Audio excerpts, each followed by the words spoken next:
अस्सलाम वालेकुम। इंसाफ न्यूज मंडी बहाउद्दीन से मैं हूं राज़िया जाफरी। खबर शामिल करते हैं मंडी बहाउद्दीन से। डिस्ट्रिक्ट ऑफिसर इंडस्ट्रीज राना गुलफाम हैदर ने कहा है कि हुकूमत पंजाब के वाज़ेह अहकामात और डिप्टी कमिश्नर की हदायत के मुताबिक तमाम फलाही तंजीमों के सरबराहान को आगाह किया जाता है कि ऐसे तमाम फलाही इदारे जो कि registrar joint stock companies Punjab से रजिस्टर्ड हैं, अब उन तमाम फलाही इदारों को पंजाब चैरिटी एक्ट 2018 के तहत रजिस्टर्ड होना पड़ेगा और रजिस्ट्रेशन का तरीकाकार दर्जा झैल ऑनलाइन से होगा।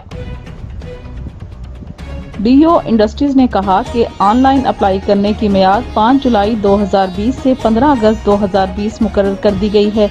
राना गुलफाम हैदर ने कहा कि ऐसे इदारे जो कि 15 अगस्त 2020 तक चैरिटी एक्ट 2018 के तहत अपने रजिस्ट्रेशन नहीं करवाएंगे, इन फलाही इदारों को काम करने की इजाज़त नहीं दी जाएगी और इनकी रजिस्ट्रार जॉइंट स्टॉक कंपनी से रजिस्ट्रेशन को भी कैंसिल कर दिया जाएगा और बाद में कोई उज़र कबूल ना होगा।